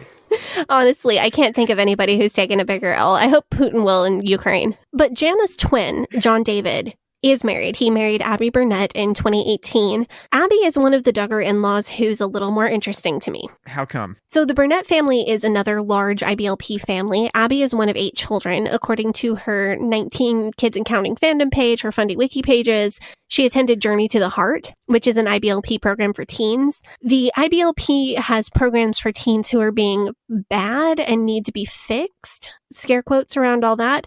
But it also has programs for teens who are being compliant and they want to draw them more into the cult. So just the name, Journey to the Heart, that sounds really culty. Yeah, it definitely is. Yeah. But as far as I know, this is one of the ones that's geared more toward good, like meaning compliant kids. So what's interesting about her? What's interesting is that she earned her degree in nursing and has her LPN license. And that gets my attention for a couple reasons. First, she got this degree from a community college, so she would have had to wear pants, I assume, during that time. I've been tracking this shift in the IBLP to mostly accepting pants over the last few years, trying to put together a theory. And we talked about this when there was a paparazzi picture that convinced me that Michelle was wearing pants. This is interesting to me because the IFB churches that I know of are still very firmly against allowing women to wear pants. I know a lot of women that were raised IFB or even IFB light that still don't at their churches. We always perceived the IBLP to be about a half step stricter than we were as IFB because we had strict dress rules, but we didn't have all the stuff about eye traps nearly as strictly as they did. And the IBLP girls had to wear mid-calf length skirts, and IFB girls, it was like just below the knee or a few inches below the knee. And that may not sound like a big deal to people who didn't live it, but it is a big deal for mobility and also for being able to shop in stores instead of making everything yourself. So that's why this shift is really interesting to me, and it gets my attention when an unmarried woman from one of these IBLP families is not only training for a career before getting married, but also wearing pants while doing it. So you know that episode of The Office where Michael goes to all of the former clients who like left for other paper companies, and then he brings them gift baskets because he is convinced that it's like the personal relationship that is the thing that's selling the paper? Yes, great episode. Yeah, he drives the car into a lake. Then like all the clients tell him that it's the price and like convenience that is the most important. So then he like caves and pitches to them that they have the website coming soon. Then that's the thing that piques the client's attention. Yes. But then also really the whole like undercurrent of it is that the whole paper industry is in decline anyway and is struggling to stay relevant because of the switch to digital and online communications. There's the connection. Okay, yes, I definitely see the parallel there. See, that's what it feels like to me. They're trying to convince people that they're still relevant by bending their principles in ways that like compromise their core values. And then the whole point of the IBLP is that they don't compromise these core values and they don't let women wear pants. No, that's a great office connection there. I think what catches my attention on this topic pertaining to Abby is that she doesn't have the personality of a boat rocker. You don't look at her and think, oh, this person is going to shake up the Duggar family. But she does, because she's got a real career, or had one before she got married, and she's not bending to the dress code rules. Abby quit her job as a nurse to plan her wedding to John David, but she was seen almost holding back tears on the show talking about it. It's interesting that she felt like she needed to quit her job, and it makes me halfway wonder if there was pressure from somewhere not to work since she was going to be married. Abby even said in interviews that she considered going back to work during the pandemic when nurses were needed even more than they always are, but she had a newborn daughter at the time, and she didn't want to risk bringing something home to the baby, so I can't blame her for not going back at that point. I think from the perspective of the outside world, Abby isn't so interesting as a person, but from the perspective of an IBLP person, she's got a lot of personality. They did something with ring pops during their wedding. I didn't look hard enough to find out exactly what, because I did not want to watch their whole wedding. They also wrote their own vows, which in the normal world is pretty common, but in the fundy world, that's pretty wild. I just think it's funny how in the fundy world, the thing that makes like a woman interesting is just the fact that she has a job like a regular person does. That she had a job at one point. She doesn't even have it anymore. At one point, I received a W-2 form from my employer. That wasn't my dad or my father-in-law. Yeah, so speaking of interesting life choices, that brings us to our youngest married Duggar as of the time of recording. Oh, which one's this? So this is Justin Duggar, and he is married to Claire Spivey. I know Justin. He's the one that gave the thumbs up to the camera while coming out of his brother's trial for possession of child sex abuse materials, which That's was the Duggar. Highly questionable decision. Yeah, that's the one. He's also the youngest Duggar to get married, according to my very professional calculations. He and Claire Spivey Duggar actually got engaged a few weeks before he turned 18, and then they announced the engagement the day after his 18th birthday. And then they got married 3 months later, so he was 18, 3 months and some change. And then Claire, it was the day before Claire turned 20. So I'm not saying that the age gap is inappropriate. I don't think 20 and 18 is too bad, but the idea of getting married at those ages just makes me physically uncomfortable. The idea of being 19 and getting engaged to a boy who is 17 is extremely weird to me. See, I feel like being 19 and dating someone who is a couple weeks from turning 18, it's suspicious, but also we know that they weren't having sex, so it isn't the worst thing in the world, ?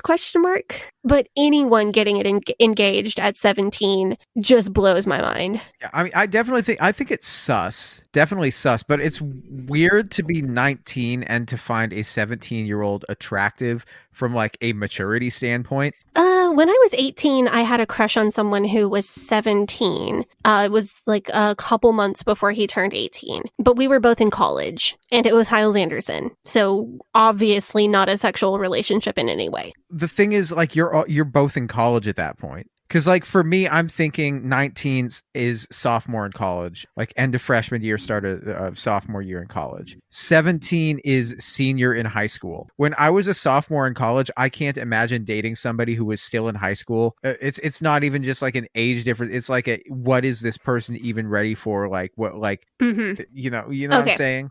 Yeah, I'm on the same page with you on that. It's not that like being 14 months older than somebody is fine and being 15 months older than somebody automatically makes it terrible. It's you don't magically turn into a different person when you wake up on your 18th or 21st or 25th birthday. But there's a difference in status of a high school student and someone who is not a high school student. And there's a difference in status between somebody who is a legal adult and can like sign things and somebody who isn't. There's not too much to say about Claire, mostly because she's 21. But boy, is there plenty to say about her mother, Hillary Spivey. So the Spivey family is an IBLP ATI family, and Hillary has gotten extremely attached to not only her teenage son-in-law, but several of his brothers as well. Is that weird? Or is it just that she wants to be close to the Duggars, or like so that she can have proximity to fame, or is it like specifically the boys? It's specifically the boys. Oh. And it's not weird that she wants to be close to her son-in-law's family. It's weird. And it's not weird that she may or may not be a fame hunter, because like that's a thing that people do. That's like everyone who's associated with these people. Right. Like it is what it is. It's weird because this woman so it's either that she has zero self-awareness and zero knowledge of the outside world, or she's openly flirting with her son-in-law and his brothers on social media. It's one of those two things. She posts pictures of the Duggar boys. Like, if they use a coffee cup at her house, she posts about it. She comments on all of their posts. She's just very extra in a way that somebody who doesn't know how social media works would be. And she comments stuff like, if the Duggar boy gets a new haircut and posts it on social media, she's right there in the comments with like, your haircut looks great, and a lot of random exclamation points and emojis. So you've never experienced this. Are like the 8% of our listeners who are male will know what I'm talking about. But there are older women who for some reason think that it's societally acceptable for them to make extremely inappropriate comments to men who are 20 or more years younger than them. I remember when I was in high school, like singing the choir, we would go and sing lots of gigs, and sometimes we would like sing for like old ladies. And that would be like the audience would. And like they'd come up to us afterwards. They'd be like their 60s. They come up to us afterwards and make really sexually aggressive comments to like the boys when we're like in high school. So like 16, 17 years old. Really like not okay. But like they think it's okay because there's like a bunch of us and we're just like young men. So like so many of them think that you can just say like whatever gross you want to say if it's generalized and kind of about all of them. Because if it's about kind of all of them, then it isn't really especially about any of them. You know what I'm saying? So I haven't experienced that, obviously, but I have seen that. And this is very much the fundy version of that. Hillary has given the impression of being overly involved in the middle unmarried Duggar boys' lives and also in Justin and Claire's relationship, which on one hand, this makes sense because they just outgrew needing babysitters like 5 years ago. But on the other hand, if you trust them to be grown up and get married, then like trust them to be grown up and get married. She was the matron of honor at the wedding, just like Jill Rodriguez was at Nuri's wedding. So is Hillary Spivey just like bootleg J-Rod then? And like J-Rod is bootleg Michelle? Hillary is like a more polished version of J-Rod, but she does share a lot of J-Rod's views from being deep into QAnon, Trump 1 BS to defending Josh Duggar right up to the moment of being found guilty. So say in Pokemon terms, J-Rod is Squirtle, then she gains like experience, gains some like polish, she evolves into Wartortle, and then Michelle is like your full-on Blastoise, only instead of water, her cannons shoot babies. Oh! Yeah. So I think this next anecdote about Hillary is kind of gonna enable me to sum up how I feel about her. Hillary somehow wormed her way into sitting next to Anna Duggar while the verdict was being read. I don't know.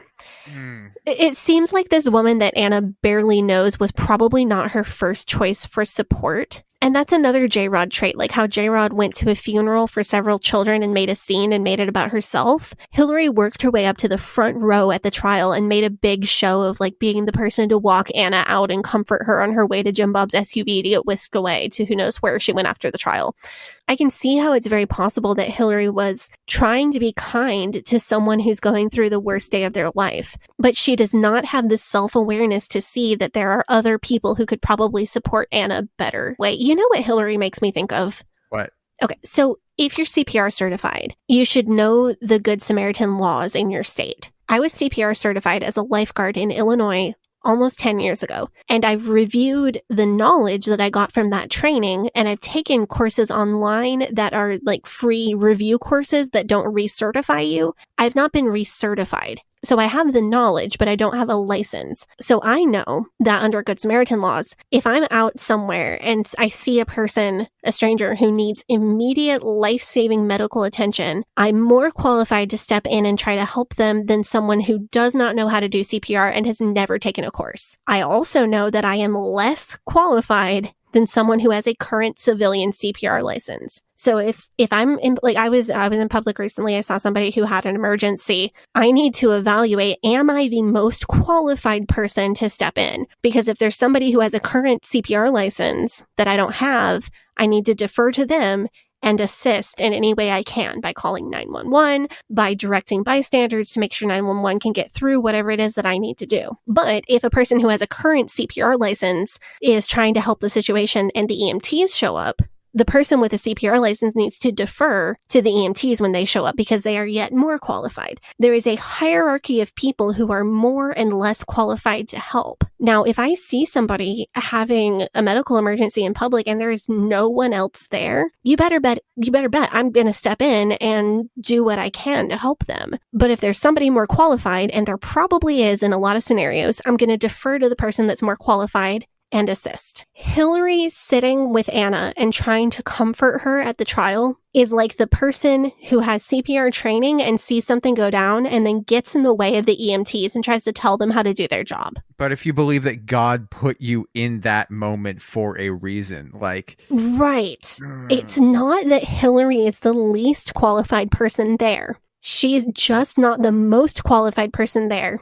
And she does not have the concept of, yes, I can probably be helpful, but there are people who can be more helpful. I should not get in their way. Maybe she thought that, like, when she and Anna were walking out of the courthouse, or when she was comforting Anna, people would say, oh, Hillary Spivey, she's so comforting to Anna. She must be really nice. Or Hillary Spivey, look how good a job she is doing to comfort this woman. She must be really close to the Duggars. But really, people were like, what is Hillary Spivey doing here? Like, shouldn't Anna be like with her sister or her mother or, you know, or somebody else? Like, and Anna was also kind of abandoned. Like, Jim Bob was there, and Anna's brother-in-law, David Waller, was there. But her siblings and her parents were noticeably absent, which I think sucks for Anna, but also Anna could have saved herself from this situation years ago. Maybe it's just one of those things where they're just like, we don't want to have anything to do with these people and their like insane. Yeah, but that's your daughter. I don't know. Yeah. I don't know. I shame Anna's parents for not showing up, or more of her siblings for not showing up, but also shame on Anna for not removing herself from this situation 5 years ago when she had a chance, 7 years ago when she had a chance. I don't know, either that or she's like, the situation is just so unbelievably toxic that they just had to remove themselves from it, like for their own health. Yeah, that's true. But also the Kellers allowed Josh Duggar to be a part of their son's wedding ceremony like 2 years ago. Oh. Because remember, he was like the MC for Nathan and Marie's rehearsal dinner and reception. Right. I forgot so about I don't that. like. So I would like that to be the case. Like, oh, they're setting boundaries, but I don't buy it. Why would you pick Josh Duggar to be the MC of your, like, is he out here booking like wedding DJ gigs too? Well, Funday weddings don't have DJs. I regret to inform you. DJ JD. Oh God! So we got to get on to our final married Duggar. This is actually not the final married Duggar, but the most recent Duggar to get married got married less than a week before we're recording this episode. So we're going to skip the Wisman family for now and record a special episode if anything crazy went down at the wedding. The final married Duggar that we're going to talk about today is one of the twins, Jedediah, who is married to Caitlin Nakatsu. His twin, Jeremiah, is the one who married Hannah Wisman like a week ago. And with Katie, we do get something new to snark on. Praise be. Pray tell. So the Nakatsu family was not originally IBLP. They were like a regular, normal family. Her parents divorced when she was a kid. And then sometime after that, her dad started getting into the IBLP and then later into ATI. Then her dad married her stepmother and went full on IBLP mode. He pulled Katie and her sister out of school and got them into homeschooling using the ATI curriculum. And did her, like, what did her mom have to say about that? I haven't been able to find any public comments. I would have to assume that she wasn't super happy, considering that she has continued to live as a non-ATI type person. What I think is really snarkable about Jed and Katie is their intense Handmaid's Tale vibes.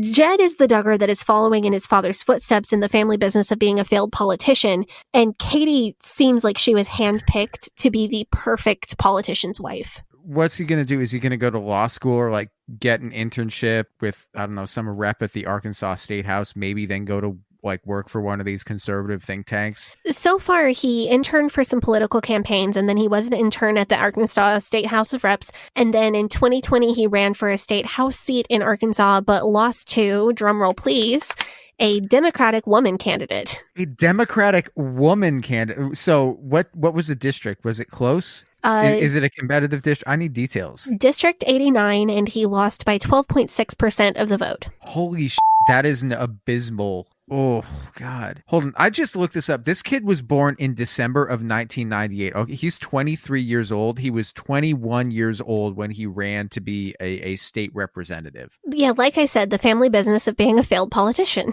He's got time. What on earth makes him think he's ready to be a state in government as a lawmaker at 21 years old? I want to know. He's a man from the IBLP. That is precisely what he thinks makes him ready to be a state representative. This is the same conversation we had about Ben being a pastor at his age. You don't quite grasp the entitlement of these fundy men, which is kind of sweet because it's nice to see a man who's not entitled like these fundy men.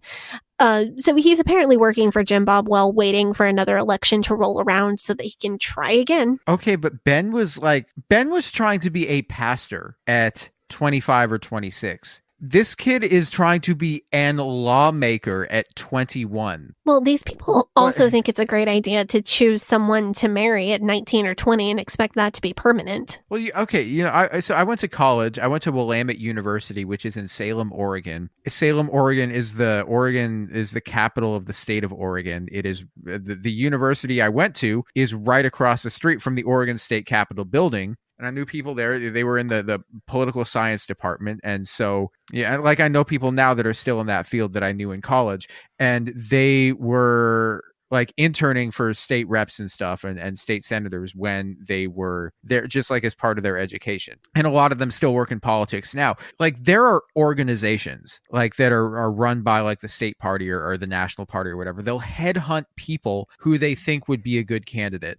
Somebody who they think, oh, this person's appealing to voters. This person has decent experience. This person has the viewpoints that we think are the ones that we're going to want to run somebody with. I've seen House of Cards. Oh, I haven't seen House of Cards. Is it good? Well, the first season. I've seen the first season of the American one and the whole thing of the British one. Oh, interesting. I think it's good. I'll have to check it out. I do like a political drama, but like that's how they work. They'll like people who work for these parties. They'll try to headhunt somebody who seems like they would be a good candidate and who they think could win elections and who would be appealing to voters. I legitimately have to wonder what happened here because I cannot fathom any of these people, any of these people working for I don't know, the Arkansas Republican Party. They're gonna look at a 21-year-old kid who ostensibly had ACE or he had ATI homeschooling, right? Think, yes, this kid is ready to go on the campaign trail. This kid is ready to write laws that that millions of people who live in this state are going to have to live by. I don't know, like either that or the state that the House district that he ran in is just super uncompetitive and the Democrats just walk every time. They win every time by 10-15%. And the state Republican Party just does not give a who runs in that district because they know they're going to lose. So they'll just be like, yeah, sure, let's throw this fucking reality TV kid in there who has no idea what the he's doing. And then he'll run his own campaign based on that PR so we don't have to allocate any money to it. That's what I think probably happened there. Hold on just a second. I want to see who has won the last few elections in Arkansas State House District number 89. It's not like he lost by like 2 or 3%. Because like you lose by 2 or 3%, you're like, oh yeah, it's like there was just a swing their way. Like it's a competitive seat, but it's just not the way it was going this year. So in 2018, Megan Godfrey, who is the person who beat Jed Duggar, also won. In 2016, it went Republican. In 2014, it went Republican. In 2012, it went Republican. Yeah. Oh wow. Oh, so he So he lost to an incumbent, but it's generally been a Republican county. So she came in on the blue wave when everyone was fucking pissed at Donald Trump in 2018, and then she won as an incumbent in 2020. Oh, but 12.6% of the vote is still pretty bad. That's not as big a catastrophe as spending $80 per vote like Jim Bob did, but holy shit. That is a horrible result. So he lost the same district that the Republicans held 4 years earlier by more than 10%. Holy that is a catastrophe. It is. Wow. But here's what I actually want to get to, because, okay, yes, the whole IBLP man running for government thing is already strong Handmaid's Tale vibes, but there is way more, and I want to back up my statement about that because it gets way weirder. Making a Handmaid's Tale comparison, even if this is the IBLP we're talking about, but still making a Handmaid's Tale comparison is quite a comparison to make. So what really creeped me out about this couple is that Jed and Katie made engagement vows to each other. And I know that this episode is long already, but I cannot pass up the opportunity to read them to you. That's fine. Most of this episode is Patreon content. We've just been going off. Oh, wait, so you didn't say wedding vows. You said No, engagement vows. Yes, I did. Is that a thing in Fundyland? Nope. It is just a Jed and Katie thing. Just cosplaying Handmaid's Tale up in here. It is creepy. It is literally so creepy. Is that a thing they do in Handmaid's Tale? No, it's the wording of what they wrote. That is so very Handmaid's Tale. And also she kind of looks like Serena Joy, so it's a whole thing. Do you want me to read Jed's engagement vow so that you can hear it appropriately in a man's voice? Oh, that would be great, but I need you to do it in character. Okay, what kind of character am I embodying? A failed politician? Yeah, future. So you're thinking like future first IBLP president. You are special because of being a man. Your Y chromosome makes you so much better than the person that you're proposing to. You are going to redeem your family from your brother's scandals. You're better and smarter than anyone else, and you're totally qualified to be a senator at 21. I'm going to use my Ben Shapiro voice. How about that?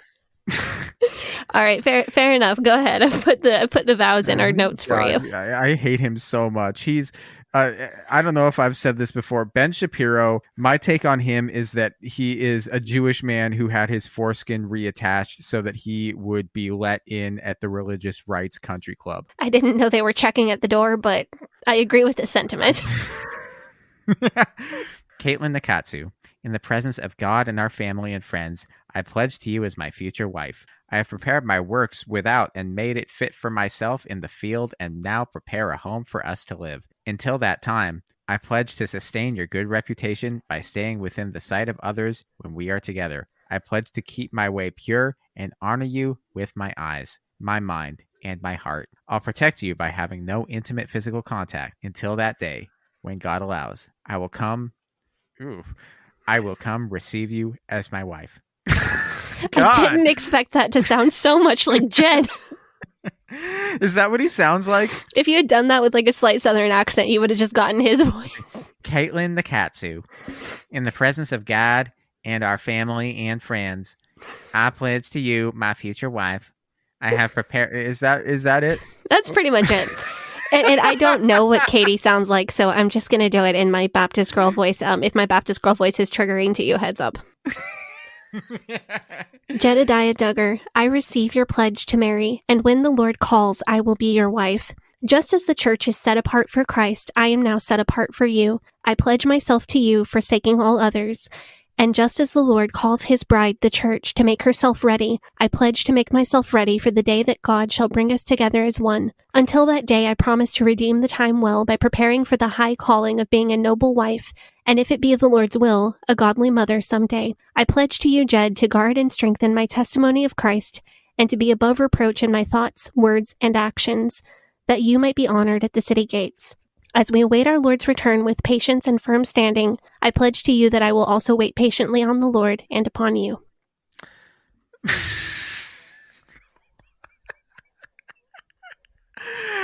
I am fully at a loss for words here. All I can see is Fred and Serena Waterford. it's all I can see, and she looks like Jed is nowhere near as handsome as Fred. But Katie really looks like Serena, and I just want to know how on earth she grew up in a normal household most of her life, and then she took this turn. Imagine being in public school and then looking into the future and seeing yourself making these weird engagement vows. I'm so thoroughly creeped out by this entire thing that it somehow seems fine that these people went on to take a pregnancy test in a Walmart bathroom and then post a video of the event all over the internet. Wait, what? They took the video of her taking peeing on the stick and everything? No, because that's immodest. Duh. Okay, good. No, they made a video in the car literally 10 minutes later, though, fresh pee stick in hand, and Jed is driving and looking into the camera. I need a timeline of events. So they go to Walmart to buy the test. They don't drive home and take the test and then announce it like that, like a fucking normal people. They take the test in the Walmart bathroom instead of waiting 20 minutes. They didn't even post the update immediately. They just took a video so that they could include it in their eventual post when they did announce that they were pregnant a few weeks later. Oh. I don't know why it was so urgent that they had to take a video in the car. So wait, so you take, so they take the test right away because they take the test right away because they gotta know. Yes. But they're not going to post the video right away. It's not like, yo, I'm having my wife take a pregnancy test on the live stream. We're going on IG Live. She's we're in this Walmart bathroom. She's in the stall peeing on the stick. You can hear it right now. Totally. I'm totally going to do that next time I get pregnant. God, if you do, that is the most accursed thing that you could do, and I fully believe that you deserve the bad place for that. Patreon content, or at least the gulag. I don't know. No, but I'm trying to think of so.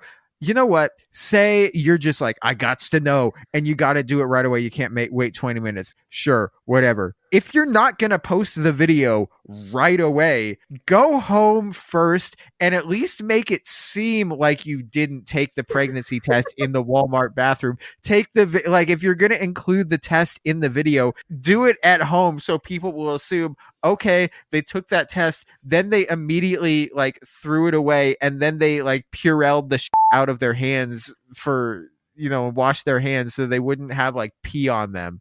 Yeah.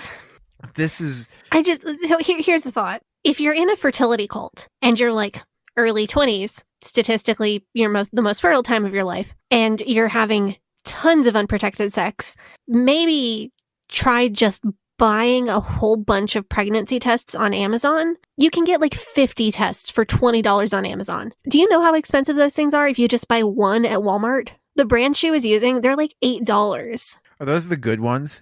I mean, they will tell you a little bit earlier, but a couple days earlier, maybe, depending on your personal hormone levels and whether you guessed everything right. But why would you spend $8 at Walmart when you could just buy a bunch and then you can take your test at home and then you can test whether you're trying to get pregnant or not? You can take a test any time, whenever you need that peace of mind. So if she's taking the $8 the more sensitive ones, but she's taking that test in a Walmart bathroom, they're you don't even know whose pee it is that that is setting it off. Okay, there's a general mist of that could be seriously that could be giving you a false positive. Probably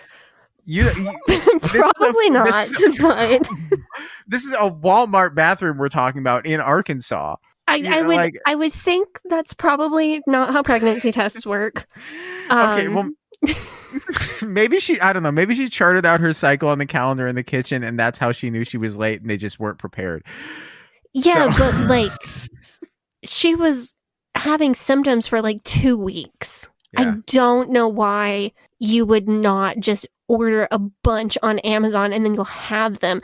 Like, I get that there are those Juno situations. Like, there are reasons to take, like, both positive and negative to take a pregnancy test in a Walmart bathroom. Like, I get, like, if you're in a bad situation at home and it's not safe for you to take a pregnancy test there, whether it's positive or negative, and no matter which outcome you're hoping for, I get that there are reasons to take a test in a Walmart bathroom. If you've been struggling with infertility for a while and you have been putting off taking a test because you're worried about what the outcome might be, that would be a reason to take a test in a Walmart bathroom. But y'all are married, young, none of that applies to you. You have a home. There's no excuse. There's no excuse in this scenario. And I'm telling you, they made this vlog while driving home, and Jed was not driving safely. He was looking at the camera the entire time. Man, maybe he's just like, get me out of this, like... Jesus, take the wheel. Jesus, take the wheel. No. Oh, so God. For me, the creepy engagement vows definitely trump everything else. But the Walmart bathroom pregnancy test and subsequent vlog on the way home is also just an interesting life choice. So, I don't know. I feel like the 50 tests for $20, that's going to get you through like 2 months in the IBLP. Let's be real. Like that's not enough pregnancy tests. You're going to need more. So what's better, buying 50 tests for $400, buying them $8 a time at Walmart? Just buy the pack that has like 100 tests in it and then give 10 to every married Duggar sibling. But think about this. They don't drink, they don't smoke. So you don't need to know if you're pregnant so you know not to do those things. That's true, but I feel like you would still want to know. I guess. I don't know. I just do not understand I understand that there are reasons why you might need to take a pregnancy test when you are not at your home, or that you might need to know right this minute. I just don't think those reasons apply to Jed and Katie at all. I don't know how you can hope to have a political career if you're posting your Walmart bathroom pregnancy tests on social media. Like, that is an extremely unlikable and weird and gross thing. Like, if I were running against this guy, I would call him Piss Hands Duggar. That's what I would just be like, well, Piss Hands like, look at this shit. Like, I mean, he's already born with the Duggar last name, so I don't know how that political career is gonna go. Yeah. So we have skipped over Hannah Wisman, who, like I said, just married into the Duggar family this week. We'll tell if there's anything I dig up interesting about her family, I'll tell you about it on a later episode. This has been a compilation of many other people's research and some thoughts of my own about all of the people who previously to this week married into the Duggar family. All of the grown adults who looked in the mirror one morning and said, it's a great day to become a Duggar in-law. Yeah, all of the people who decided, I want Jim Bob Duggar as my father-in-law for God knows what reason. Oh, man, this has been a long episode. This has been a good episode. I guarantee you, there's like, I don't know how long the Patreon cut of this episode is going to be. There's like easily 30 minutes of bonus content on the Patreon. So if you want to listen to us just, I don't know, like saying some extremely out of pocket things, you can subscribe to our Patreon at patreon.com/Leaving Eden podcast, where we have the extended version of this episode that I think is going to be funny, but I think a lot of things are funny that other people don't, that other people think are like fucking gross. So I really want to I hope y'all enjoyed this episode as much as we enjoyed making it. I do seriously want to thank the community at the Duggar Snark subreddit and also the Fundy Snark Uncensored subreddit. Like I said at the top of this whole thing, this was very little new research on my part. A lot of this, what I was trying to do is put together an episode that compiles everything in one place so you can get a catch up on all of these different people. But I wouldn't have been able to do that without all of the anonymous and less anonymous snarkers over at those pages. So unlike certain other people, I certainly want to give credit where credit is due. And I hope that all of y'all and everybody else enjoyed this episode. Yeah, I enjoyed this episode. And if you want to follow our podcast on social media, on Facebook and Instagram, it is at Leaving Eden Podcast. And on Twitter, it is at Leaving Eden Pod. Send us your missions stories, any wild that happened to you while you were on a missions trip, or any wild testimonies that you heard from somebody who came back from a missions trip. We're going to get Dinah Housefire on here, our favorite ex-Fundy drag performer from the Duggars' home state of Arkansas. That's going to be a great time.